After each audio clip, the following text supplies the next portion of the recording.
मौजूदा वक्त मुसलमानों की जो भी जरूरत हो रही है 90% मुसलमानों की अपनी करतूत है, 10% दूसरों की शरारत है। अपने शादियों में और जलसे में अरबों रुपए खर्च कर रहे हैं। एक मुस्लिम अलीगढ़ यूनिवर्सिटी नहीं बनने का जिम्मेदारी हम लोग लड़ाई लड़ेंगे, न बनने का गम तो बहुत दोहरा रहे हैं। नाम से मंदिर बने तो कोई दिक्कत नहीं, अब बाबर के नाम से मस्जिद बने तो क्या दिक्कत, लोग तो बेचैनी नहीं आई। अरे जुल्म और नाइंसाफी के खिलाफ जो भी कोशिश किया वो जिहाद है।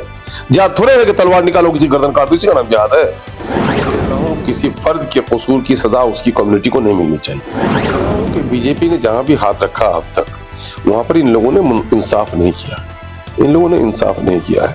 ये लोग एक तरफा तौर पर ये मजहबी जुनून के साथ काम कर रहे हैं और ये कहीं ना कहीं से हर वो कदम उठा रहे हैं जिससे अक़लियतों को निशाना बना करके जो नॉन मुस्लिम वोटर्स हैं उनको मुत्तहिद कराया जाए।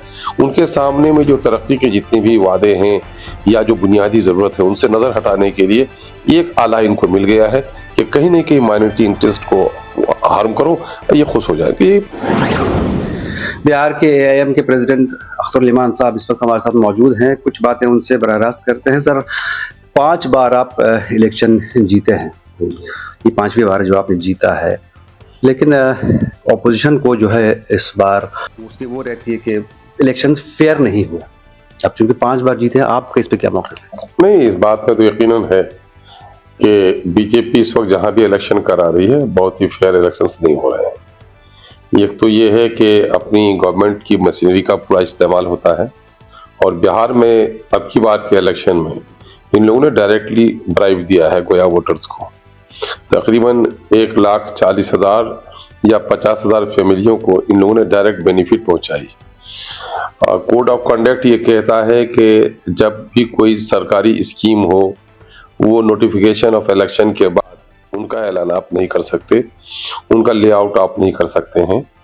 ये कोई तनख्वाह नहीं थी मुलाजमीन की जो आप दे रहे थे, ये वोटर्स को आप डायरेक्ट बेनिफिट पहुंचा रहे थे और ये 4 नवंबर तक लोगों के खाते में पैसा गया है। और जब खाते में जब पैसा जाएगा किसी का तो यकीनन है कि कहीं ना कहीं मुनसफ जब किसी की चाय पी लेता है तो उसका मिजाज थोड़ा बदल जाता है और उनको सिर्फ ये प्रलोभन ही नहीं दिया गया, उनको लालच ही नहीं दी गई सिर्फ, बल्कि उन्होंने धमकाया भी गया, खौफजदा भी किया गया कि ये रुपए 10,000 मिल रहे हैं आपको और अगर ये आपने वोट नहीं दिया तो पैसे वापस भी लिए जा सकते हैं, और आपने वोट दिया तो आपको और भी रकम मिलेगी। ऐसे ऐसे पैतरे करके ये हुकूमत दोबारा आई है। ये बात बिल्कुल सही है, आप जो ये बातें हुई हैं कि भाई पैसा दिया गया है, लेकिन आप चूंकि जीते हुए कैंडिडेट और आप लगातार 5 बार से जीत रहे हैं, सो दोनों में कॉन्ट्रडिक्शन है। देखिए, 1,40,00,000 और 50 लाख लोगों को अगर रिश्वत दी जाए और उसके बाद आप कहें अरे हम जीतते और जीतते, अगर ये लोग ये काम नहीं किए हुए होते तो जाहिर है कि इनके निशाने 100% तो नहीं थे ना, है ना। अगर ये लोग ये पैदरे नहीं करते तो हम और बड़ी तादाद में जीत कर आते, इसकी वजह से हमारे रास्ते की रुकावटें पैदा हुई। ईस्टर्न बिहार में मुस्लिम वोट कंसोलिडेट नहीं हो पाया, AIM ने कैंडिडेट्स खड़े कर दिए जिसकी वजह से फायदा NDA को हो गया। नहीं, देखिए, सवाल ये पैदा होता है कि MIM ने सेकुलर वोटों के बिखराव को रोकने की बड़ी कोशिश की। तमाम तर जो गठबंधन के लोग या इंडिया अलायंस के लोग थे उन तमाम तर लोगों को हम लोगों ने खुतूत लिखे और बाज़ाब्ता उनसे मिलकर की भी बातें की, लेकिन उन लोगों ने मेरे को अपने साथ लेने पर आमादगी का इजहार नहीं किया, जिसके नतीजे में जाहिर कि मेरी पार्टी एक पॉलिटिकल पार्टी है, इलेक्शन लड़ेगी और मेरा अपना तंजीमी काम भी है जिसकी वजह से हमको लड़ना मेरी मजबूरी हुई। और बिखराव का जिम्मेदार अगर कोई है तो ये महागठबंधन के लोग हैं जिन लोगों ने लोगों को समेटने की कोशिश नहीं की। नहीं, लेकिन बराह रास्त फायदा हुआ ना उनको, अगर कंसोलिडेट नहीं हो पाया। फायदा सुनिए, आप देखेंगे इन लोगों की नाअहली ऐसी रही है बिहार में इस वक्त जो हिज़्ब मुखालिफ के लोग हैं, अपोजिशन के लोगों के अंदर में न कोई तंजीमी ढांचा है न अवामी मसाइल से जुड़े हुए हैं। आपको मैं माजी की तरफ ले जाऊं, 2010 में लालू जी 22 पर आ गए थे, मैं इस वक्त उसी पार्टी का MLA था, है ना। जब से इन लोगों के हाथों में, लालू जी के बाद इन लोगों के हाथों में वो पार्टी आई है, ये पार्टी का सत्यानाश कर रहे हैं लोग। न ये लोग बिहार के सोशल फैब्रिक को समझते हैं, न कास्ट कम्बिनेशन का ख्याल रखते हैं, न वो लोग जो लोग इनके बेस वोटर्स रहे हैं। चूंकि राजद का उत्थान या राजद की तरक्की सिर्फ 2 वोटर से हुई है। वो ये है कि यादवों की बड़ी तादाद और मुसलमानों की 7% तादाद, जिसकी वजह से राजद परवान चढ़ी। लेकिन आपको सुनकर हैरत होगी इस वक्त कि आज यादवों की एक बड़ी तादाद राजद से निकल चुकी है और उसका बयन सबूत ये है कि 11 लोग राजद से जीत कर आए हैं, लगभग 14 लोग एनडीए से जीत गया है, भाजपा से यादव जीत गया है। तो यादवों की बड़ी तादाद अब बीजेपी में जा चुकी है। ये तबाह हुए हैं अपने अंदर की वजह से, ये दूसरों को खामखा बदनाम कर रहे हैं। एएमएम के कुछ एमएलएस जो है छोड़ के चले गए हैं, मेंबर्स छोड़ के चले गए राजद में। नहीं, देखिए, ये आने जाने का सवाल तो पैदा ही रहता ही है। एक डेमोक्रेटिक सेटअप में जो जमहूरी निज़ाम है उसमें लोग इधर से उधर जाते रहते हैं। माजी की में हमारे 4 एमएलए चले गए थे हमें छोड़कर, लेकिन इंशाअल्लाह अब की बार जो लोग हमारे साथ जीत के आए हैं फिक्री एतबार से काफ़ी मजबूत लोग हैं। इंशाअल्लाह अब की बार इनके बिछड़ने का कोई अंदेशा नहीं है। और दूसरी बात यह है कि उन तमाम तो लोगों ने, जिन लोगों ने पार्टी को दगा दी थी और वोटर्स ने उनको ऐसी सजा दी है कि वैसे भी लोग ऐसी हमाकत नहीं कर सकते। टैग लगता है, इल्जाम लगता है बीजेपी बी टीम, क्या वजह उसकी? एएमएम को क्यों बीजेपी के बी टीम? हाथी चले बाजार, उसके हम दूसरे की परवाह नहीं करते। ये कौन लोग लगा रहे हैं? ये आप लोग लगाते हैं, ये आवाम का कोई नारा नहीं है। ये कुछ सेकुलर पार्टियां हैं जो लोग मुसलमानों का वोट लेते रहे लेकिन मुसलमानों के मसाइल की अनदेखी करते रहे। अभी आप बाखबर होंगे, बिहार में नीतीश कुमार ने गलती से कुछ अच्छे काम किए। एक तो ये है कि शराबबंदी किया उन्होंने, एक अच्छा काम है जिसको मैं सराहता हूँ। दूसरा एक बड़ा काम उन्होंने किया, जात पर मबनी उन्होंने शुमार कराया, जाति आधारित करना कराया, कास्ट सेंसस। उसमें देखेंगे कि बिहार की आबादी 13 करोड़ की हो गई है। इस 13 करोड़ की बिहार की आबादी में 20,49,000 लोग सरकारी मुलाजमत रखते हैं। और लोकतंत्र का एक मूल मंत्र यह है कि जिसकी जितनी आबादी उसकी उतनी हिस्सेदारी। तो आप देखेंगे कि नौकरियां जो मिली हैं तमाम तरफ फॉरवर्ड्स को और हुकूमत से वाबस्ता लोगों को 3 गुना 4 गुना नौकरी मिली है। नीतीश जी जिस कास्ट से आते हैं 2 गुना नौकरी मिली है। उनकी 37 लाख आबादी है, 58,000 की जगह पर 1,18,000 नौकरी मिली है। जिन लोगों की आबादी 37 लाख है, 58,000 नौकरी मिलनी थी, 1,87,000 नौकरी दी। लेकिन मुसलमानों की आबादी जो 18% यहाँ की है, 2,31,00,000 आबादी है, उनकी नौकरी में हिस्सेदारी होती थी 3,68,000 और आज उनको सिर्फ 2 लाख नौकरी से उनको महरूम रखा गया। तकरीबन 1.5 लाख लोगों को नौकरी मिली है। तो ये जो मुसलमानों के साथ हुआ है, ये कौन लोग जिम्मेदार है? ये वही लोग हैं जिन सेकुलर लोगों ने हमेशा मुसलमानों का वोट लिया, मुसलमानों को नौकरी से महरूम रखा, मुसलमानों के मसाइल पर चुप्पी साध कर रखी, मुसलमानों की मईशत तबाह हो गई। बिहार में मुस्लिम आबादी का बड़ा हल्का सीमांचल में है और सीमांचल का मसला ये है कि सीमांचल आज़ादी के बाद सबसे खुशहाल इलाका था बिहार का और आज सबसे बदहाल है ना। और वो वहाँ नाखानदगी है, बेरोजगारी है, पलायन है, सैलाब की तबाही है और दिल्ली और पटने की बेईमान सरकारों ने उन पर खास तवज्जो नहीं दी, जिसके नतीजे में दलितों को, अक़लियतों को इन पर से यकीन हटा है। जब इनकी शरारतों की वजह से इनका यकीन हटा और एक बदल के तौर पर एमआईएम आई तो ये चिढ़ाने के लिए बीजेपी की बी टीम और सी टीम कहने लगे। ये बात मुझे बताइए कौन लोग कहते हैं? आपको पता नहीं है? अभी लालू जी के साहबजादे हैं, इलेक्शन लड़ रहे थे, पार्लियामेंट्री इलेक्शन हुआ पूर्णिया में, और उन्होंने साफ कह दिया अगर मुझे वोट नहीं देते हो तो एनडीए को वोट दे दो। आप तो उनको नहीं कहेंगे बी टीम। जिस लालू जी ने 2005 में 2005 में जब रामविलास पासवान साहब आजानी नेता, उन्होंने कहा कि भाई किसी माइनॉरिटी के आदमी को बना दो मुख्यमंत्री, मैं सपोर्ट देने के लिए तैयार हूं। 29 लोगों को लेकर जीत के आए थे लालू जी, 75 लोगों को जीत कर आए थे। बीजेपी के हाथों में हुकूमत जाने दिया लेकिन किसी मुसलमान के नाम पर तैयार नहीं हुए। लेकिन ये कांग्रेस पार्टी वही है। मुसलमानों को मतलब एक उनकी मजबूरी है कि वो उनको समझ में ही नहीं आ रहा है कि हम किस पार्टी को वोट दें। तो बढ़ तो रहा है वोट, चाहे वो एमएम को दें, चाहे वो कहीं पे भी। ये सिर्फ बिहार पॉलिटिक्स की बात नहीं है, नेशनल में भी यही है। नेशनल लेवल पर भी यही बात है। मुसलमान चूंकि सेकुलर पार्टियों से बहुत धोखा खाए हुए हैं, इसलिए वो नई राह तलाश करने की कोशिश कर रहे हैं।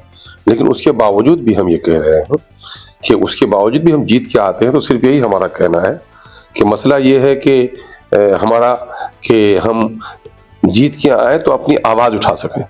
इनके यहाँ से जो लोग मुस्लिम नुमाइंदगान जीत के आते हैं वो तो अपनी आवाज भी नहीं उठा पाते हैं। तो यही मजबूरी हो गई है कि अपनी आज़ाद आवाज़ लेकर हम अपनी पार्टी लेकर आए, और आप देखेंगे फिर कि हम जीत के भी आते हैं तो कहीं ना कहीं इन्हीं के साथ बैठते हैं। और हमने ये यकीन भी दिलाया कि मैं जहां लड़ता हूं मुझे लड़ने दो आप, मैं जीत के भी आऊंगा तो आप ही का साथ दूंगा। वो ये बात जानते भी हैं कि बीजेपी की तरफ नहीं जाएंगे, जीत के भी आएंगे तो मेरा साथ देंगे, लेकिन उनको जिद है कि अक़लियतों के दरमियान में कोई लीडरशिप उभरने नहीं देना है, गोया इनको गुलाम बनाकर रखना है, और नई नस्ल इस बात के लिए आमादा नहीं है। मदनी साहब ने बयान दिया ऑपरेशन होगा, जमीयत उलमा हिंद के जो प्रेसिडेंट हैं, जहाद तो जहाद होगा। अब भाई मैं जिहाद, जुल्म के खिलाफ जो भी लड़ाई है जिद्दोजहद है, अब जिहाद का वो मानी लेना है। जब इन लोगों ने लफ्ज़ जिहाद कहा था तो आप लोगों को तो बेचैनी नहीं आई। अरे जुल्म और नाइंसाफी के खिलाफ जो भी कोशिश किया वो जिहाद है। जिहाद थोड़े है कि तलवार निकालो किसी गर्दन काट दो, इसी का नाम जिहाद है। जिहाद का मफहूम नहीं समझते हैं ये नादान, जिन अल्फाज के मानी और मफाहिम सही तौर पर नहीं आते, वो इसी तरह का गलत मफहूम फैला करके आवाम को दिलभ्रमित करने का काम करते हैं। अभी बॉम्ब ब्लास्ट हुए, जो भी इसमें इन्वॉल्व थे, ये बात अलग है कि उनका ताल्लुक कहाँ से था, लेकिन सब लोग उसकी ज़द में आ रहे हैं। मतलब ज़्यादातर लोग शक, कश्मीर के लोगों को शक की निगाह से देखा जा रहा है। नहीं, जाहिर है कि जहाँ के लोग उसमें मुलविस होंगे वहां तो शक की सुई जाती है, लेकिन मैं कहता हूं किसी फर्द के कसूर की सजा उसकी कम्युनिटी को नहीं मिलनी चाहिए। ये किसी फर्द का मामला हो सकता है। अब किसी इंस्टीट्यूट में कोई आदमी लगा, इंस्टीट्यूट वाले ने उसे पढ़ाने के लिए रखा, अगर वो कोई गलत एक्टिविटीज में जाता है तो उस पर कार्रवाई होनी चाहिए। अगर इंस्टीट्यूट उसको पनाही करे तब आप उस पर हाथ उठाइए, वरना नहीं तो तालीमी इदारों का तो ख्याल रखा जाना चाहिए और जो लोग कसूरवार हैं उनको सजा मिलनी चाहिए।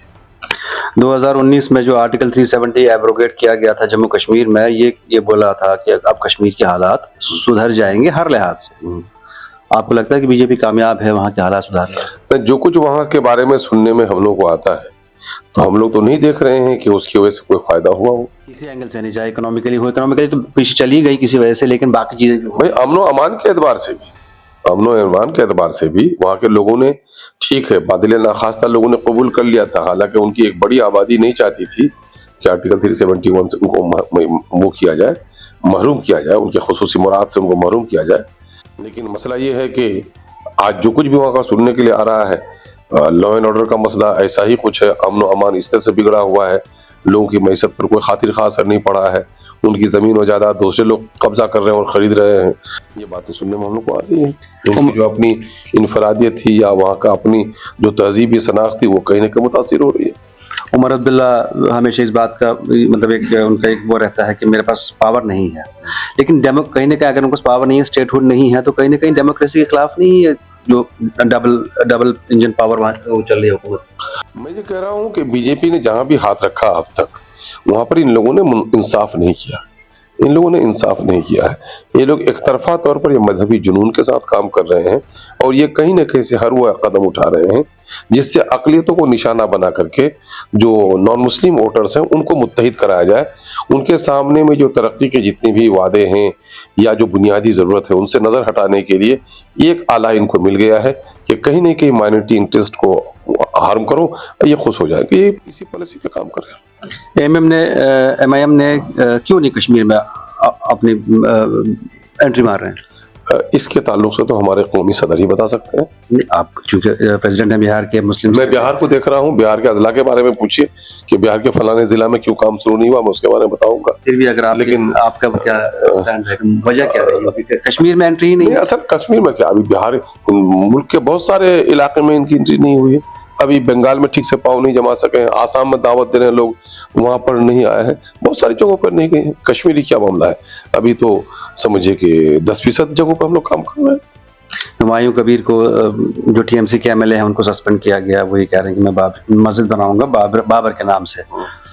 आपने उसकी मतलब उसकी मुखालफत भी की थी, मतलब तनकीद भी की थी TMC की। आखिर क्या जरूरत है इस वक्त नाम किसी के नाम से मस्जिद बनाना? ये बड़े अजीब मुद्दे, मतलब राम के नाम से मंदिर बने तो कोई दिक्कत नहीं, अब बाबर के नाम से मस्जिद बने तो क्या दिक्कत है?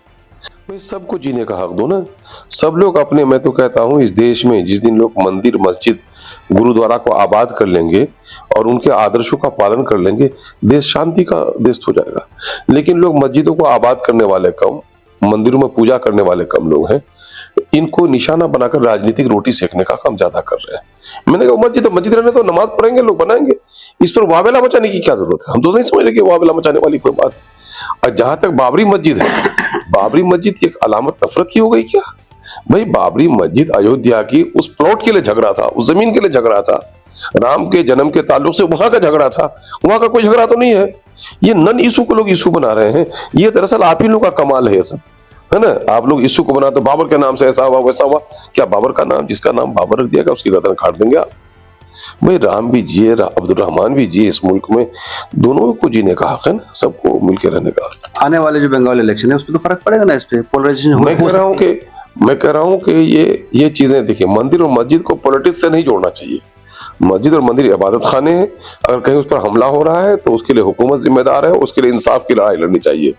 सियासत तो होनी चाहिए मुल्क की सालमियत के लिए, सियासत होनी चाहिए मुल्क की तरक्की के लिए, सियासत होनी चाहिए मुल्क के शहरियों को उनके बुनियादी हुकूक मिल रहे हैं कि नहीं मिल रहे हैं, ये बात होनी चाहिए। आज जो मुल्क में बदहाली है, गुर्बत का खात्मा नहीं हो पा रहा है, बेरोजगारी बढ़ती चली जा रही है, इसकी वजह यही है कि लोगों ने असल मुद्दे को, सियासत का जो असल मुद्दा था, वो इसको छोड़कर मजहबी काम करने लगे। और ये तो लगता है कि मोदी जी वजीर आज़म, प्रधानमंत्री कम हैं, आप पंडित बड़े हैं। तो भाई पंडित तो बहुत सारे लोग बने हुए हैं ना, प्रधानमंत्री बनने की जरूरत है इनको। एक आखिरी सवाल आपसे, अब आज का मुसलमान करे तो क्या करे? आज का मुसलमान सबसे पहले यह काम है कि मुसलमानों से भी बड़ी गफलत हो रही है। मुसलमानों को हिंदुस्तान का मौजूदा वक्त का सियासी मंजरनामा और यहाँ का जो जमहूरी निज़ाम है, यहाँ का जो मजहबी जुनून है, यहाँ जात पात की जो नफरत है, उन तमाम तर चीज़ों को सामने में रखकर अपने मुस्तकबिल का लाएमल तैयार करना चाहिए। और उसके लिए सबसे बड़ी कि अफराद साजी करें, समाजी तश्कील करें और बेहतर तालीम से अपनी नस्लों को आरास्ता करें और वो मईशत को अपनी दुरुस्त करें। मुसलमानों के तालीमी इदारे आज हर जगह नाकाम हैं, मुस्लिम बच्चों के अखलाक बिगड़े हुए हैं, इस्लाह मुआशरे के नाम पर बड़ी काविशें हो रही हैं, लेकिन एहतसाबी नशिस्तें नहीं हो रही कि जो हम काम कर रहे हैं वो किस तरह का है। आज हमारे बड़े बड़े तालीमी इदारे हैं जिसको जदीद बदलते हुए हालात के तनाजुर में उनको निसाब में तब्दीली नहीं आई। आज बहुत सारे इदारे हैं जहाँ से बड़े बड़े स्कॉलर फारिग हो रहे हैं और इस मुल्क का सियासी और दस्तूरी आइन से वो लोग नावाकिफ है। तो इसके माने ये है कि मुसलमानों की जो दुर्गत है, मैं ये बात कह सकता हूँ, ये बात कहने में मजानिब हूँ कि मौजूदा वक्त मुसलमानों की जो भी दुर्गत हो रही है, 90% मुसलमानों की अपनी करतूत है, 10% दूसरों की शरारत है। क्योंकि तालीम की बात की आपने, तो एक क्योंकि आपके हल्के में ये आता है एएमयू का जो कैंपस किशनगंज में है, कई साल हो गए लेकिन हालत उसकी बहुत खराब है। आप ही के कॉन्स्टिट्यूंसी में आता है। हाँ, हम लोगों ने उसके लिए तहरीक लड़ी थी जमीन के दिलाने के लिए। ये तो कांग्रेस जिसने सचर कमेटी, रंगनाथ मिश्रा कमीशन की रिपोर्ट लाई, गोया मैं उसे कहता हूँ कि पैथोलॉजिकल रिपोर्ट थी मुसलमानों की। उसके लिए तो बहुत कुछ किया जाना चाहिए था, लेकिन फातमी कमेटी की बुनियाद पर चंद तालीमी इदारों के क़याम की बात आई। जमीन बिहार सरकार से उन्होंने दिलवा दी और मरकज में उसकी हुकूमत रही, पैसे नहीं दिलवाए उन्होंने। उस वक्त देखेंगे 5 जगहों पर, केरल में, वेस्ट बंगाल में, बिहार में, मध्य प्रदेश में, महाराष्ट्र में। केरल में पीके अब्दुल अजीज साहब थे, उसकी दिलचस्पी थी तो सेंटर का काम कुछ आगे बढ़ा। प्रणब मुखर्जी साहब को अपने बेटे को इलेक्शन लड़ाना था तो उन्होंने बंगाल में भी कुछ आगे बढ़ाया। जमीन बिहारियों ने लड़कर जमीन ली तो लॉलीपॉप इसको दे दिया गया। महाराष्ट्र में, मध्य प्रदेश में कांग्रेस की सरकार रही और जमीन नहीं दिला सके। ये लोग मुखलिस नहीं थे, इन्हीं लोगों का लगाया हुआ मसला है। लेकिन मैं ये बात बताता हूँ कि चलिए आप उसी किशनगंज में, मुसलमान वहां अपने शादियों में और जलसे में अरबों रुपए खर्च कर रहे हैं। एक मुस्लिम अलीगढ़ यूनिवर्सिटी नहीं बनने का जिम्मेदारी हम लोग लड़ाई लड़ेंगे, न बनने का गम तो बहुत दोहरा रहे हैं, लेकिन अपनी इन तमाम तर अखराजात में कटौती करके अपने तालीमी इदारा खड़े नहीं कर रहे। साउथ के लोग मुबारकबाद के मुश्तक हैं कि उन्होंने अपने नस्लों को तालीम देने के लिए बेहतर तालीमी इदारे कायम किए। लेकिन ये हमारे यूपी और बिहार के मुसलमानों, वेस्ट बंगाल और आसाम के मुसलमानों ने चीखने चिल्लाने का तो काम किया, तामीरी काम नहीं किया। तामीरी काम हमको करने की जरूरत है। हमसे बात करने के लिए बहुत शुक्रिया साहब। जी।